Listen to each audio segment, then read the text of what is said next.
Gotta go. Yeah, I'll call you back. I'm with that Realtor lady. In every real estate transaction, something comes up that the buyer or seller may have a question about. But in the heat of the moment, the question goes unanswered.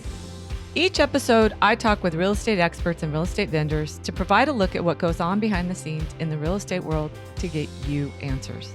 I blend in local Santa Cruz history, add some tips and tricks, all designed to help you be successful in your next real estate project.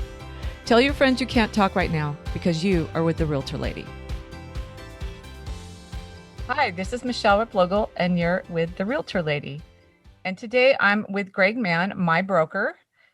Greg is one of the most favorite people I love to talk to because we care so much about what we do and our industry. And we've solved all the real estate problems in the world every time we've had lunch. Nobody's listening.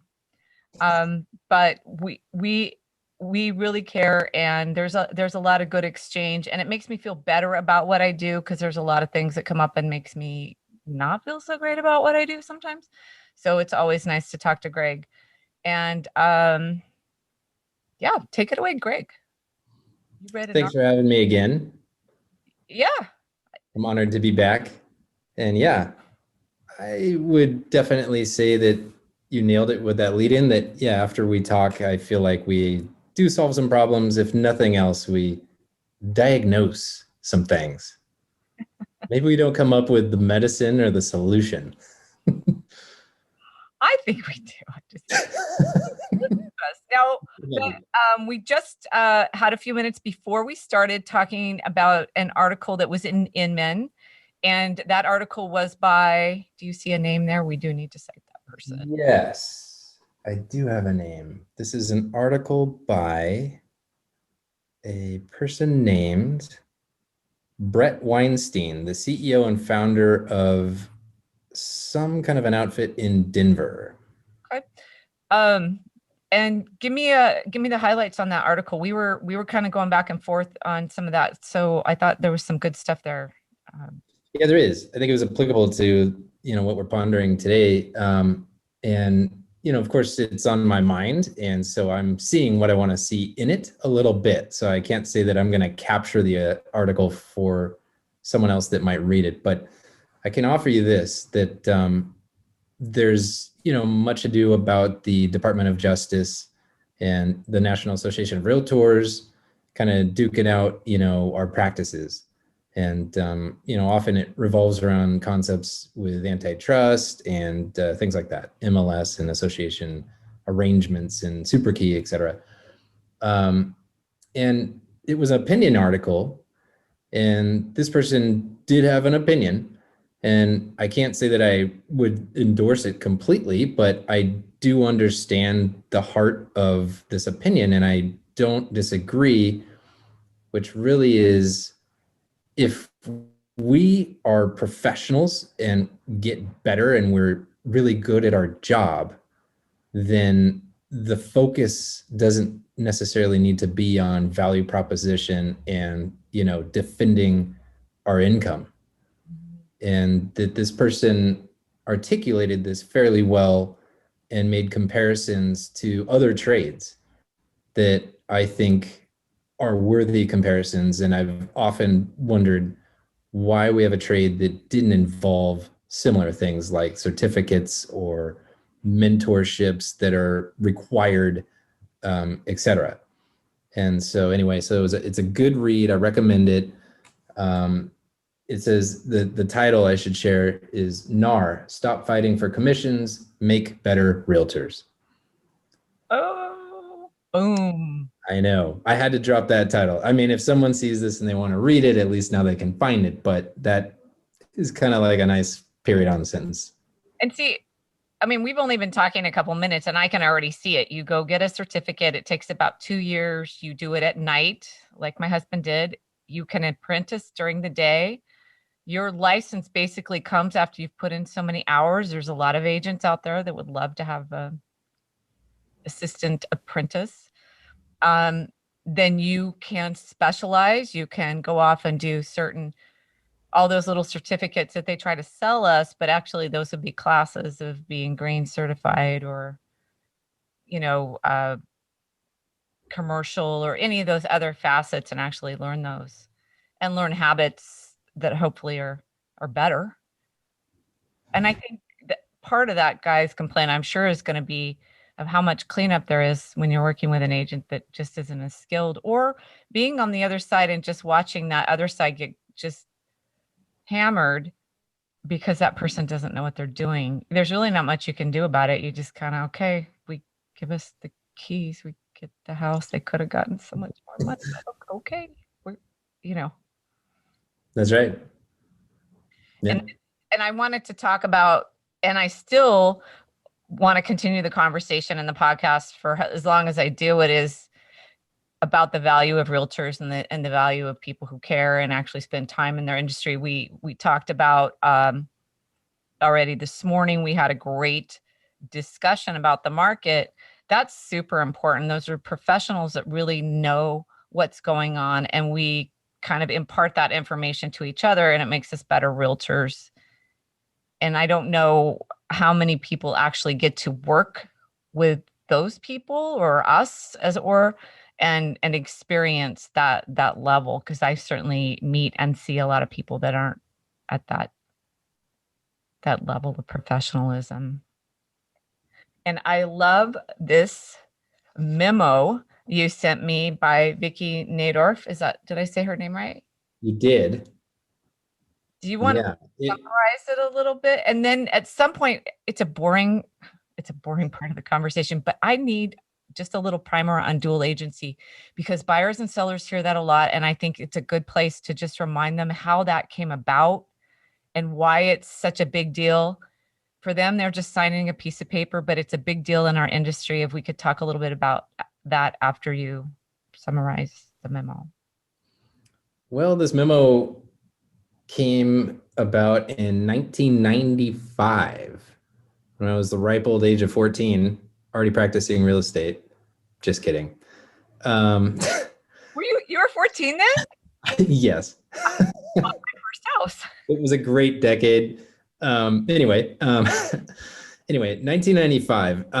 The age of the memo and how much it applies today shed some light on the author and the expanse of their knowledge and their ability to conceptualize and write. She actually wrote a book, but it wasn't published by a choice. And the name of the book was Death Takes a Listing. Oh, so there you go. But anyway, so she's a wonderful person, and she, for many years I had the pleasure of being mentored by her and learned a lot of what I know about real estate from her. And in 1995, she was very active. She was for many years after that, but in this time frame, there was a period of market conditions that caused some people to question getting a realtor, or how much should I pay a realtor, or whatever. And it finally got brought to this level that, this person that works for the legal department says, okay, I'm going to kind of spell this thing out in some terms that maybe there's even the ability to create fear if you don't have a realtor, but very genuinely and legitimately, because of the pitfalls that are out there and available to you, no matter where you are listening today. But if you're a buyer or a seller listening in California, hey, congratulations, you're at the top of the list on risk. Selling real estate in California is probably in the world the highest risk place to sell real estate. Anyway, this is a great memo that basically outlines the job description of a realtor that, in a nutshell, everything kind of stems from agency and agency law and the fiduciary duties that are owed to a principal, which, agencies and fiduciary duties are the highest under the law. It's the highest duty owed, right? So we get a license, and then we're, of course, not practicing law. We don't practice law. We don't offer legal advice, but we have as high of a duty to our clients as it gets under the law. And, there's about 1,000 different ways you could provide examples of where does that come into play and how does that matter. You have a duty of loyalty, the duty of this, that, and the other thing.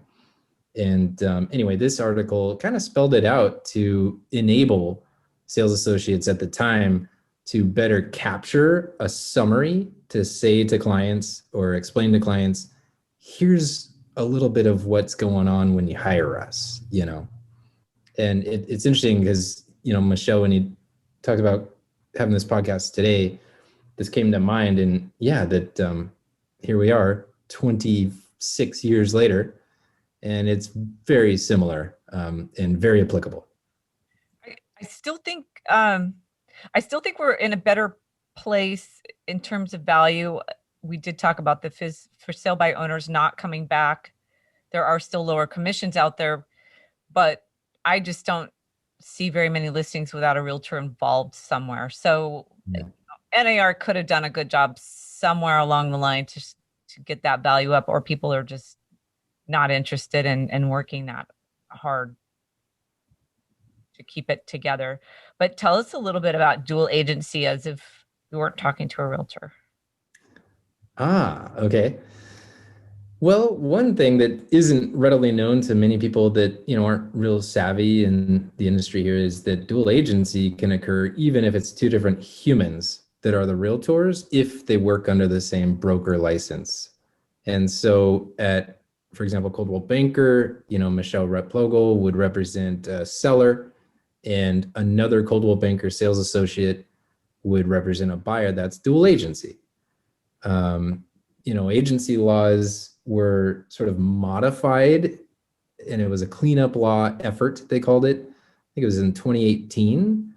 And it confused the issue because the fundamental principles of agency say that a broker licensee is ultimately the agent, and that sales associates under the broker license are an extension, but ultimately the broker licensee is responsible. Hence, even two different humans under the same broker licensee, that's dual agency.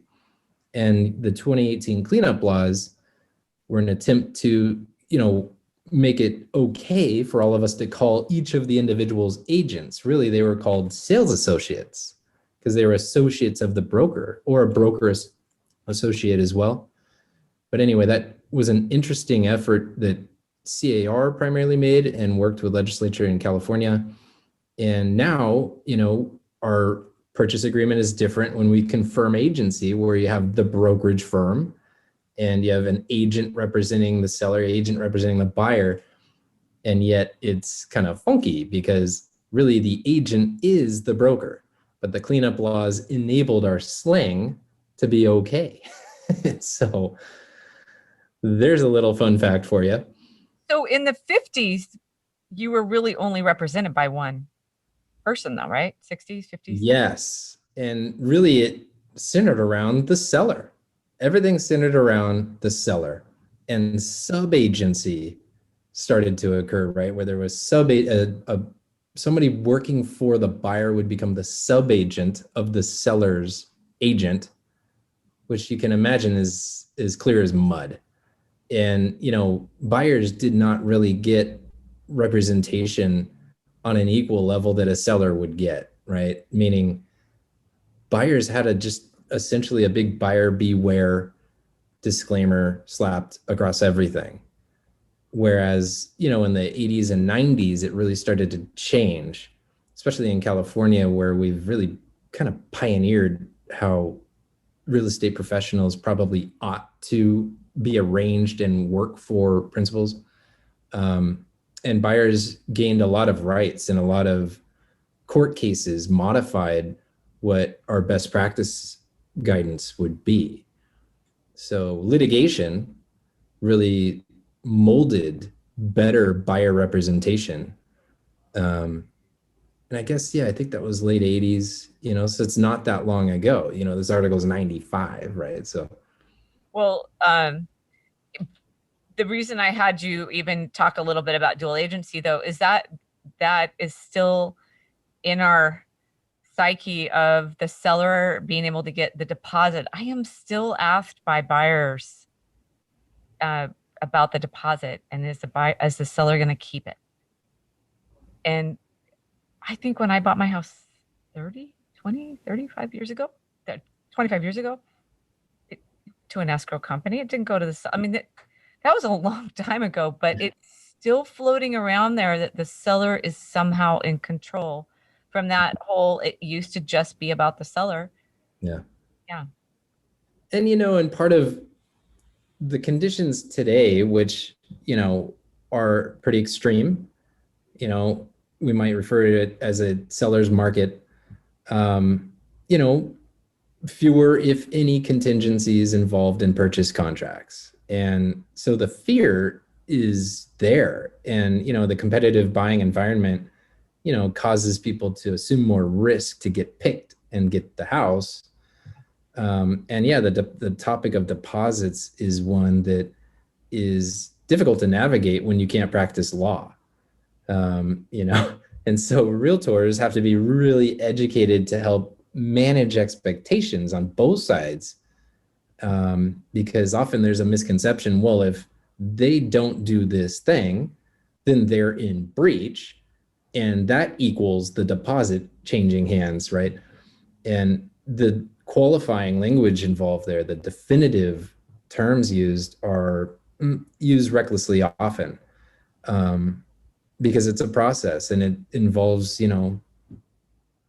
it can start as a negotiation and it can end as a dispute that goes through a resolution process. And so, I don't know if I hit on that dual agency thing, but that deposit element and the dual agency component of it, well, different people have their different views on, is dual agency a good thing or a bad thing, if it's even the same human, right? Versus dual agency where it's two different humans representing principals at the same brokerage, which to me, that is different, versus where you have one person representing both sides. And some people feel that that isn't necessarily fair, and that's okay. It's an opinion piece, I have this listing on a condo, and I've had so many contacts on this listing. It was the price point. And I had a buyer who called me. He wanted me to reduce my commission. And I said, well, I'm not doing that. I work hard on my listings, and I'm just not going to, I'm not going to represent you and reduce my commission. Basically, in my mind, was working twice as hard, taking less pay. And I was just like, there's no reason for me to do that. I don't see any benefit in that. You need to go get an agent. And he kind of laughed because he got called on it. And it was like, what do you do? Does anybody come and ask you to take less to do more? And he actually kind of thought it was funny. But anyway, he took it well. And I said, go get a realtor. He was an appraiser, so he knows every realtor. And he waited a week and then said, my agent was in France or something. Huh. He was in contract. So there's a couple things there. Representation, commission, dual agency. There was all this stuff going on. And he goes, you're the most honest realtor I've ever talked to. You just told me you didn't want to do it, and you told me why, and you were nice about it. Right. But it would have been nice if he'd followed my advice. If he thought I had so much integrity, that would have been great. He might have. And then I found his offer in the spam folder this morning from last Friday. His agent never called me to say, did you get it? Oh, no. This guy, I just feel like he's just been, he just, I don't know. And if you hire a buyer's agent that's good to go, and that none of that would have happened, he might have gotten it before this buyer. Yeah. But somehow he saw a shortcut in the long way around. I have to assume that the agent that prepared the offer for this gentleman may have had some kind of an arrangement with regards to the commission. And if there were a penalty for, asking people to just work for less, because I think he experienced it when that agent didn't pick up the phone, call, text, drive, say, hey, we have a really good offer. I'm going to represent this gentleman. Here's a qualification letter or proof of funds. Those are things that a good real estate professional would do those things. But a real estate professional that may offer a discount may or may not do the things that take more time. Time is money. And, interestingly enough, that ties into this memo where one of the first things that was written is a realtor sells their time and manages to save time for the principals. So if you're selling your time for cheap, But he also violated the fiduciary rule as well by not making sure that offer was in my real inbox, and so they both, his duty of care may or may not have been reached. You kind of get what you pay for, I guess. And I get what you pay for. And, it's interesting that how, you kind of feel like he felt called out, right? And how he says, gosh, you're the most honest realtor. And you think, how insulting actually is that if you slow down and think about. I was too busy patting my own back to notice. It's fairly insulting to think, wait a minute, I waved money in front of you and you didn't just compromise your integrity? Is kind of what that feels like. Yeah. So, hey, Michelle Replogle is happy working for this seller. She's going to do a great job. And, she doesn't mind not making a little bit more money working also on the other side of the table for this buyer with the profile that they have, of the discount request and, questionable conversation. Yeah. Well, ironically, I had a seller ask me the same thing. Could you represent both sides and take less commission? And I said, so you want me to list the property and market the property? I was going to help her get the carpets changed, get it cleaned, have it serviced. There's some stuff that needed to be done. And then when the buyer comes, do all the buyer work and then take less money. And she looked at me, she goes, oh my gosh. Yeah, right. Okay, never mind. I'm sorry I said that. And she's nice. I mean, I wasn't trying to call her to the mat. I was just like, it ain't happening. And but this memo really ties into that, because I think the whole idea of the podcast is to give people an idea of what we do.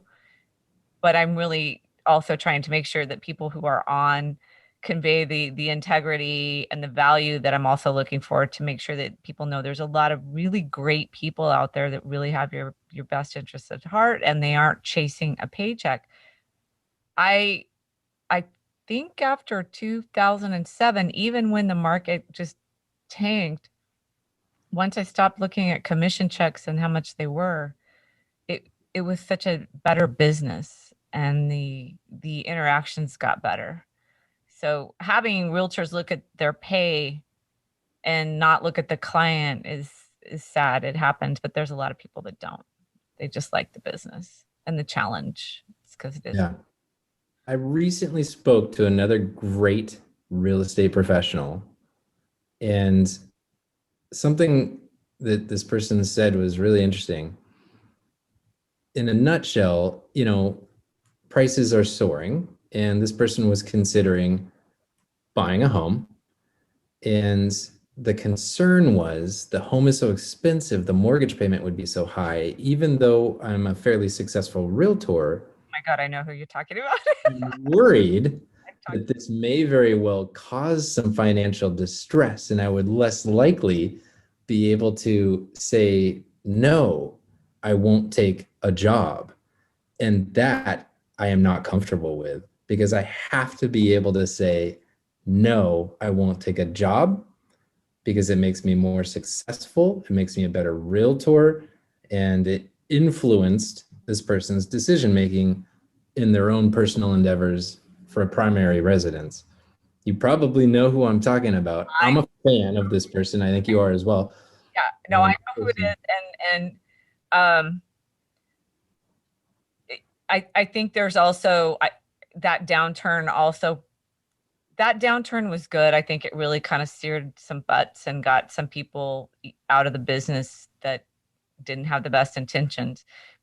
My own opinion is that the realtors that are coming in today, it is trial by fire, and if you can't stay on the ledge, you're out. It was kind of a slower roasting in the earlier years, but today I think that fire is up a lot higher, and that you just got to have staying power, and you have to, it's just so different now. And I feel for people coming in, and I think that downturn was an education that you just can't buy. Yeah. I mean, our Santa Cruz Association of Realtors member population decreased by half in 2008. And yeah, it really kind of weeded it out, right? And How many people I mean, there's a lot of people in now, but I don't know how many of them are actually. I mean, you look across the real estate landscape, if they're not from out of the area, for the most part, there's really just a certain amount doing. yeah, I know it was always that way, but it seems even more so now. How many realtors are there now in the county? there are about 1,450 who are a member of the Santa Cruz Association of Realtors, give or take about a dozen. Standard, you can kind of rule of thumb figure that one half of those people did 0 transactions last year. I will throw out this is kind of an opinion, but it's more theory, or hypothesis even. Generally they say the 80-20 rule is the deal, so 80% of the business is done by 20% of the realtors. And that may be true, generally speaking, proportion. What I found interesting is that I think through the sort of climaxing months of the pandemic, a couple months in, and then for like a half year solid, I want to say it went to 90-10. And I don't really have any big genius thing to say about that other than that meant something. There was something to the fact that in the heat of it, it went from 80-20 to 90-10. And I've had a lot of people that track stats say that sounds about right. And it might have been a longer time than 6 months or the duration of the 90-10. And it may still be adjusting, maybe back to the 80-20. But anyway, I thought that was remarkable that you have a disruption in the world on that level and in everybody's lives, and 10% of the 10 realtors, 10% really charged.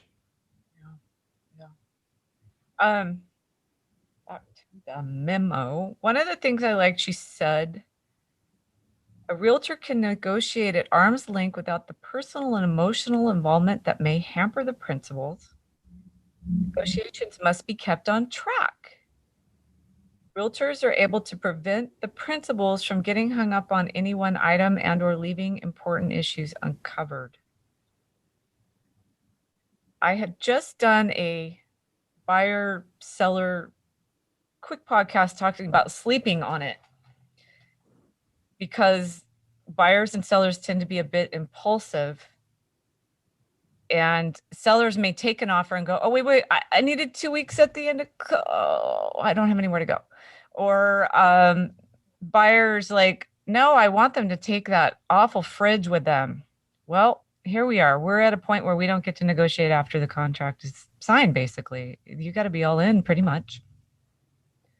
And it is our job to help them understand all the little facets. And I always ask a seller, what do you want? Let's make sure we know. But please keep track of what you want, because while I manage your buyer, your contractor, the negotiations, the disclosures, and all the people, the lender, I may not remember that one little term that you want. So make sure that you really have a firm list of what you want, and so we can get you that. But even me saying that is a huge thing to the seller, going, look, this is what you need to do. This is part of your job. And that's my job, is to tell them what their job is. Doesn't mean I have to micromanage and do everything. I don't have to think for them. I don't have to make their bed or Well, I'm not going to say do their dishes before an open house because we all know we've done that. I've also moved underwear, guns, paychecks, money, you name it. I've moved it. But th- those are the things that we do, and that's trying to highlight what we do. And I love it. She really actually says that and so eloquently in that sentence. Doesn't mean that the realtor has to do everything for you, but they are going to keep it on track for you. That is their job. Keeping negotiations on track. Yeah. So how many times do people say, well, it's the principle of it that bothers me, right? The personal and emotional piece Yes. is overwhelming. And I'll tell you something that reinforces this concept is that I watch real estate professionals do what they do every day. Every now and then, I see a real estate professional buy or sell real estate personally. And they're a completely different person. Every single one of them. So even a real estate professional who buys and sells real estate, helping people buy and sell real estate every day, successful, top producing type real estate professional who then decides, I'm going to buy this house or sell my house. I hate to say it, but they almost just totally fall apart. It doesn't work real well. And they think, oh, I can actually represent myself and how fun. But then often the first thing I'll say is get someone to help you. So I bought and sold not long ago. I sold a townhome that I had bought, and I bought a home, hopefully forever home. And I hired my dad. I said, hey, look, man, I'll pay you, but I know I can't do this. And I've been in the business, 15 plus years, and I can't do it. And I still struggled. I was up losing sleep on the purchase of the replacement, the home that I was like, oh my gosh, I hope I can get this home. Losing sleep. I had to stop myself from calling my realtor obsessively to cool me off, right?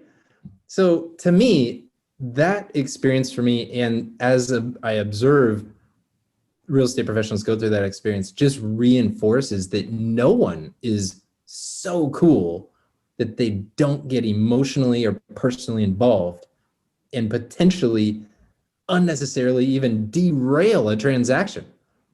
Hence the content of the article, that paragraph. Right.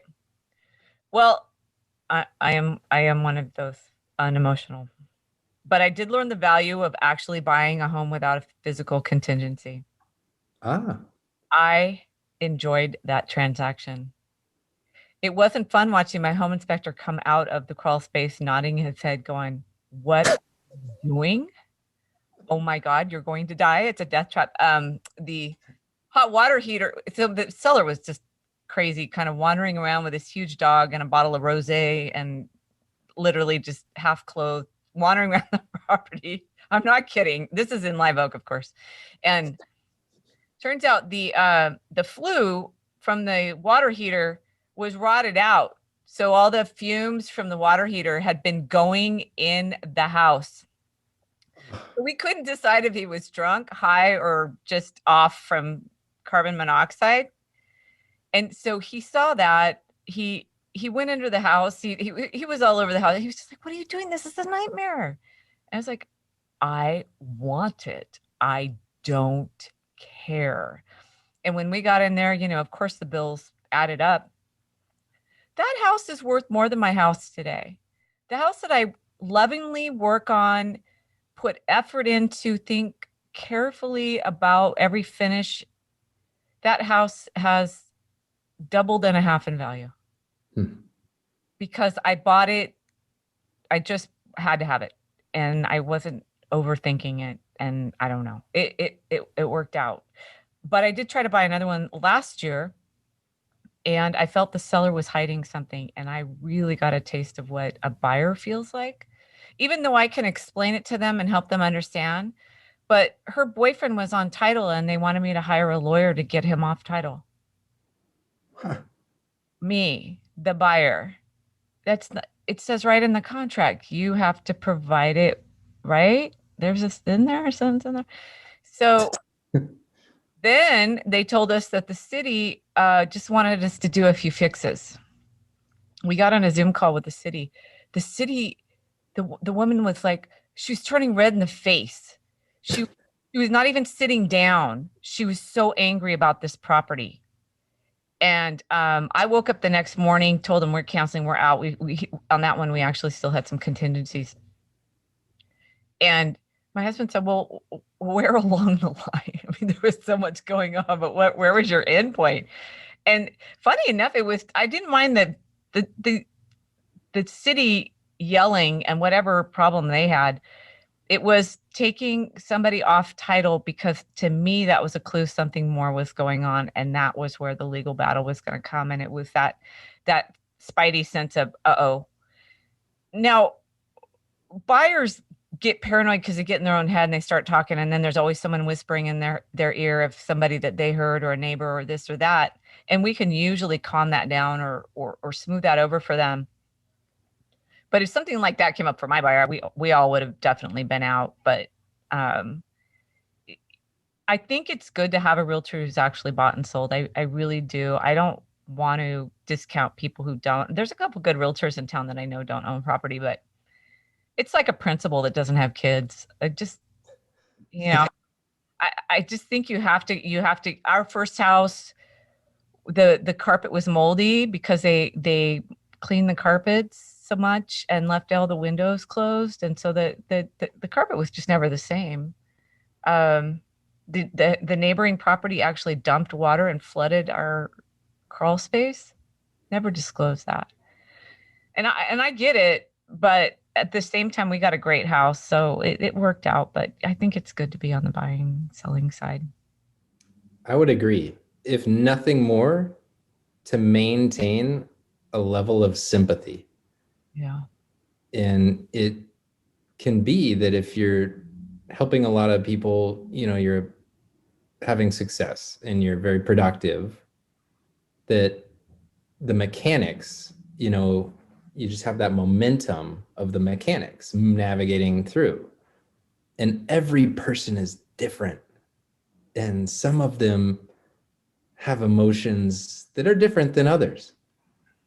And we have to account for that in our guidance and when we manage expectations. Because if they really want the property, we have to help them get it, even if they're their own worst enemy as they're trying to get it. So yeah, I agree. I think that a realtor who has bought and sold property,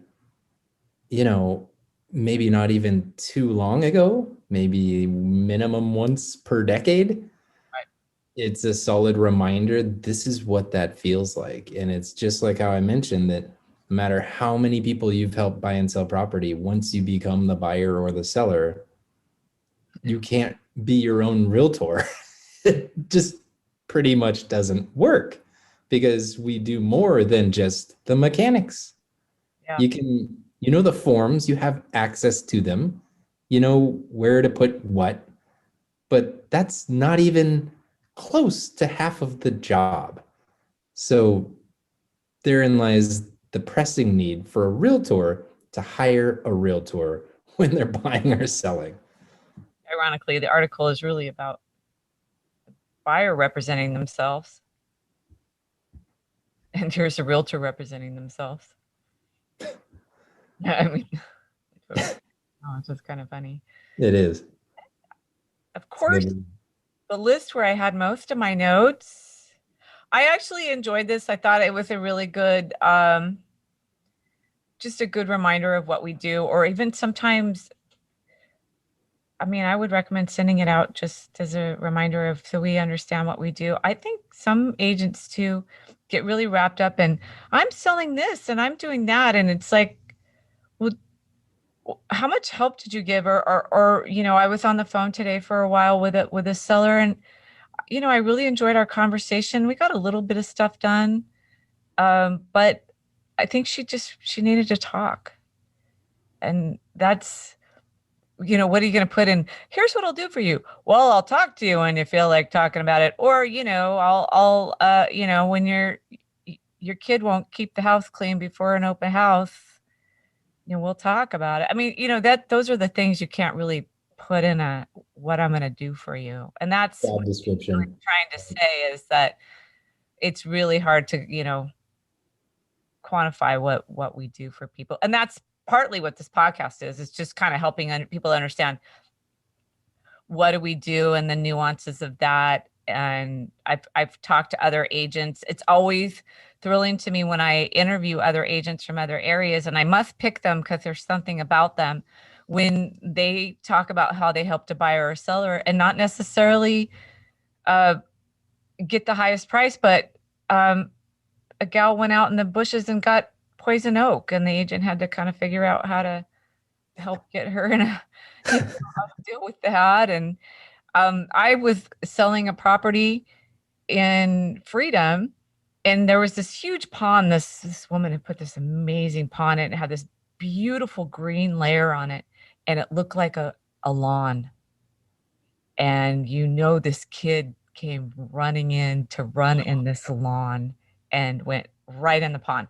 She was tall enough and it wasn't too deep, and she actually ended up sinking down in it, and we got her out, and I was just mortified, of course. And we got her all packed up in the car, and the buyer, and I took a sample of the water and took it to her in a cup. So I said, here's the water if you want to get it sampled in case something, I was just so nervous. I've sold her house. She bought another house, and her mom bought and sold with me a couple times because I was just, the little girl was in the pond. I was not thinking about all this other real estate stuff. That was that's where I was at. So that's the realtor I think you should hire. I agree. I think that, there's a little bit of that glamour and glitz vain element readily available for anyone that would like to get a license. And yeah, I've never felt more fulfillment than the happiest client at the end of a closed escrow. I mean, that's the fulfillment that I daily, part of what I love being back in the offices now that we can walk into our offices now and all that is I get to see the success, which is described as here's why I helped this person. They couldn't get this one. They didn't get that one. They finally got this one. And the cherry on top was, it was perfect for their dog, and it's like, I'm going to sleep well tonight. I'm happy. I'm going to today was a good day. It's like, those are the moments. And, those are those little things that we put up with a lot of hard times. And, time goes by in between opportunities. And, unless you close the transaction, there's no income. And so there's stress. But then you get one of those, and those create more opportunities anyway. But the fulfillment is better than the financial gain. What's funny is the fulfillment or the a job well done is no phone calls. Yeah, that's true. Yeah, that's not so different than managing. Whereas, oh yeah, hey, things are going well. My phone hasn't rung much today. One of the things that we are all doing is risk management, and, often happy times, you don't hear as much about, oh, this is perfect, and then you get maybe a thank you, but this is wrong, that's wrong, this went wrong, I'm unhappy, here's all the reasons why. A little more thorough, a little more, so yeah, it's an art and a science to have a home and two parties and a transaction, and it all goes through. And at the end of the day, your client's totally happy. Let alone maybe the other person is as well. How fun would that be? It's ultimately, to me, that you can be the best negotiator and end up with a win-win. I think, rather than, I don't think the best negotiator is we won, they lost. And so, Nope. that kind of ties into this Got to theme. do that too in our business, though, and that happens. Yeah, there's a lot of that. There's a lot of, misconception as to what success is in our industry, but also beyond. But yeah, in our industry, it can be exacerbated. I wanted to ask you before we are done. One thing I've noticed, it happened to me last year, and it happened to someone else we know well this year, is when a buyer requests that you go to the seller, maybe without an offer even written, that work be performed and the house be brought to some sort of standard, to the buyer's standard. And when the agent doesn't do that, the agent's fired. And it happened to me last year, but honestly, it was okay because they could not afford the house. They couldn't afford Santa Cruz. And I think it just actually, that was probably their more graceful exit, to fire me and somehow blame it on me. What do you say to that? Not really to the public almost, but I mean, to that whole idea that somehow agents are responsible for making that house what you want it to be, and that they're not a good negotiator if they don't somehow do that. Right. Oftentimes, the consumer perception of what a realtor does, it varies, but it's usually oversimplified. Hence this whole discussion. And one of the things that's common is, oh, a good negotiator, right? So can a good negotiator pull a rabbit out of their hat? Because if they can't pull a rabbit out of their hat, well, they're not a good negotiator. So to make a miracle come to pass, otherwise you're fired, is a tough position to be in as a realtor. So yeah, in a seller's market such as the one we're in, we'd like you to improve this home. We might very well buy it. If you do, thank you very much. Make it happen, Michelle. Yeah. Yeah. You know, there's something off with the expectations of the consumer in that scenario, off with regards to reality, the home, the seller, and what agents do. Because agents occasionally do pull rabbits out of the hat, but it's not always possible to do. And it should not be I did a a couple hiring and firing criteria. I managed to get a single party counter. And yeah, I was doing my job. They said, "We want this place. We're good. Go get it." And that was it. I was like, "Oh, I can do that. I can't make them fix the garage to your standards, or, I can't make them take the chicken coop out that you don't like, and you haven't even written an offer." But I have somebody who's written an offer, go get it. So, I mean, there's that partnership we have to understand, where what negotiation isn't just this agent out there running on their noble steed, jousting and getting you it. It's that whole, there's this whole kind of symphony that goes on, and then you get it. So that's how people succeed too, in that multiple offer situation, is how they help that realtor be successful too. It's not like they can just run out and just grab it. You have to be on board. There's stuff you have to do too. It's true. I like both of those words. The partnership, it's true. It is a partnership. There is a match, or there is not a match. You have to choose wisely when choosing a realtor, and it's a partnership. Yeah. And, the symphony element is real true. More than ever, do we need the whole orchestra to be on the same note at the same time for things to go through to the end, and for your phone not to ring as much because everybody's happy and it all is working. When the phone's not ringing, you think, oh, but well, no, wait, the phone's not ringing. That's a good thing. Yeah, I was on the phone with a lender the other day, and I was saying stuff. I mean, sometimes I marvel at how much I've done and how long I've been in the business, and things came out of my mouth, and I went, oh, that was good.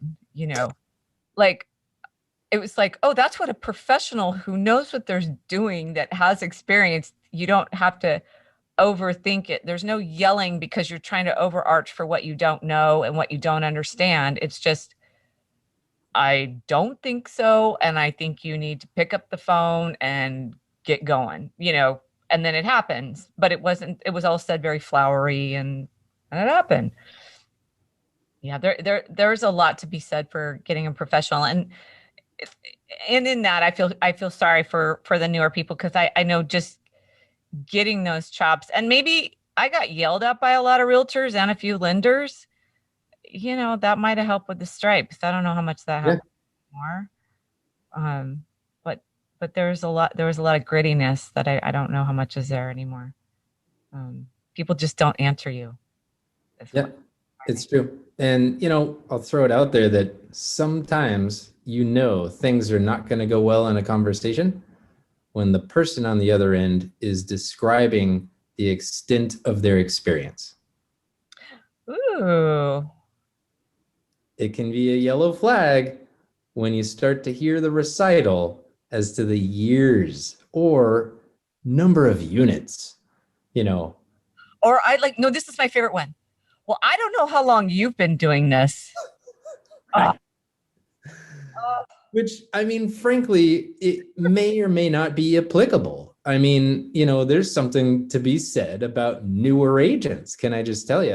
They are likely the most freshest education, the curriculum that they went from is updated. They attend the meeting, the event, the education, they're passionate. They have time, Yeah. They're thrilled. They haven't been punched and kicked and shot at yet, right? So, I was bit by a dog or bit by a dog.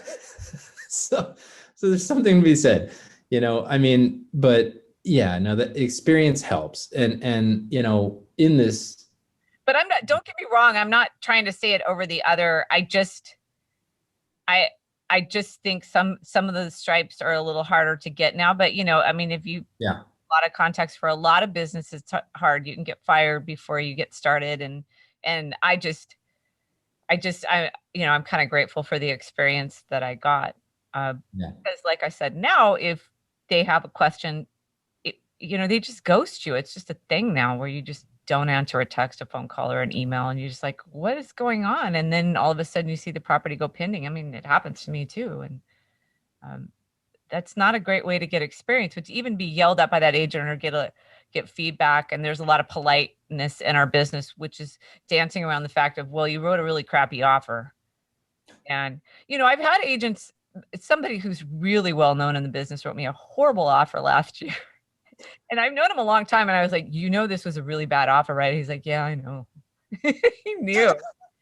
But with a newer agent, I don't know. I was just like, maybe if you, but then even if you say, oh, well, maybe if you had done this, they might still get the idea that they would have gotten it.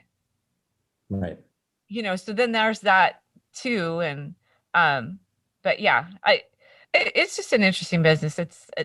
I don't get tired of talking about it, obviously. Yeah. Well, hey, you started a podcast.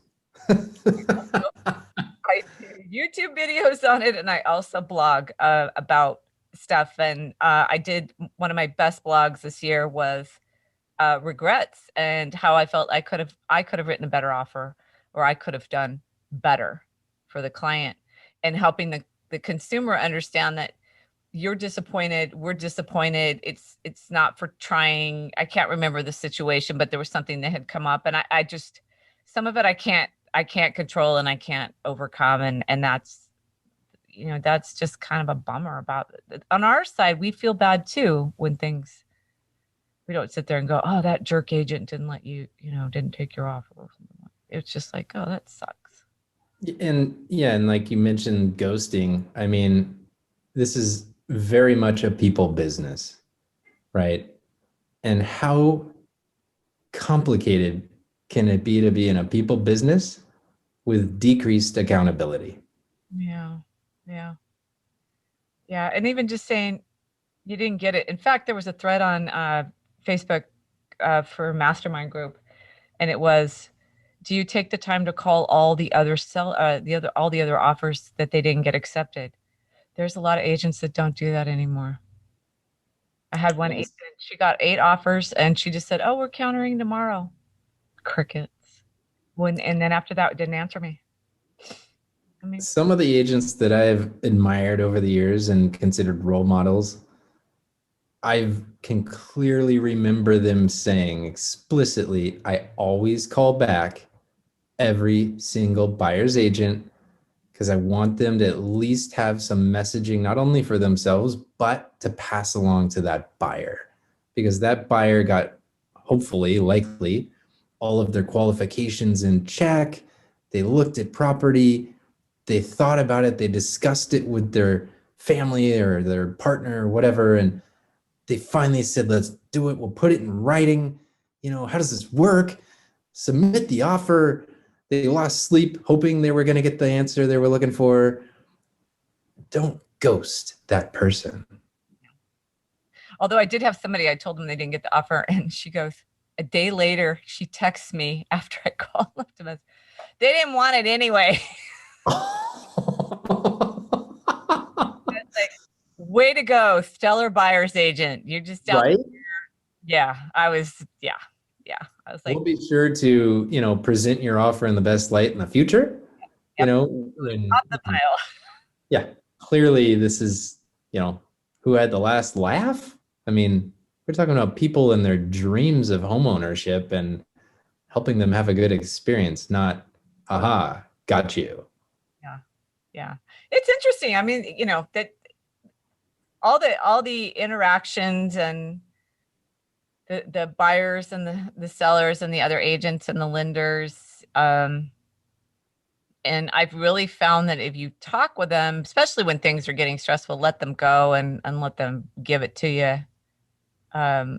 It just takes out so much of the fuel of the fire, and everything just kind of smooths out after that. So avoiding them or ghosting them probably makes it worse. Yes. And they're going to draw conclusions, Yeah. on their own, you know, but the courtesy and the professionalism is a must. And Well, it's an investment that pays back because I remember you were the one. I remember you called me to personally tell me, I'm so sorry that your buyer their offer was not selected, and here's what I can tell you, yeah, usually can't tell them much, but yeah, which is not a whole lot. very much. I know. And things have changed in that regard. I just heard the other day that Oregon passed a law that you can no longer have the buyer letter that accompanies the offer. We have heavy recommendation not to have the buyers write that letter, but Oregon passed a law, which frankly, I think, you know what? If this is best practice, which probably this is, then it needs to be a law. Otherwise, it's not going to be uniform, Yeah, right? yeah, buyer love letters.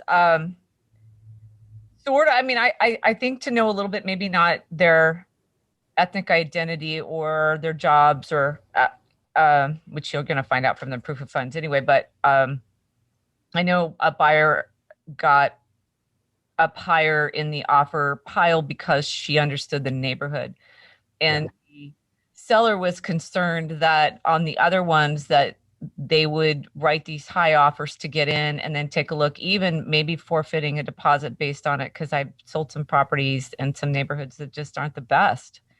They're not the top neighborhoods, and that really actually meant something to the seller. So that little tiny paragraph saying that they are known to the area, and that actually did help. So There you go. There's still value in that component, describing how the property in the area is right for them and their awareness of what they're buying. We know what we want. We know what this is and we know we want it. versus, I didn't want it anyway. They didn't want it anyway. I also tell people when I'm explaining the fair housing disclosure that I had a property, a short sale in San Jose that had 17 offers. Cute little house in one of those little neighborhoods. And one of the buyers drew a picture of him and his girlfriend. He worked at Google, and he drew this little, like, kind of almost like one of those Disneyland, kind of the big. Well, she hated that, and she wouldn't look at the offer. She made me put that offer aside. They all had little paper clips, I had my little list and everything, and she took that and she moved it aside and would not look at their offer. And man, I got that disclosure and that whole idea straight up. They had a picture of him too, and she was just done. She thought that was the stupidest thing ever. And so I understood it. It wasn't really tied to anything ethnic per se. It was just that person put themselves out there in a way that she didn't want. She wanted to know how she was going to get out of this house and under her next situation, and they got in the way of that. It was a misfire, Yeah. What you think might appeal might work against you. So it's one more variable to consider if you add it. Probably just a little information, just a little bit of information, but again, it may have to be either or. I know they're on the same forum. The people in Oregon were complaining that was government overreach on that. Yeah.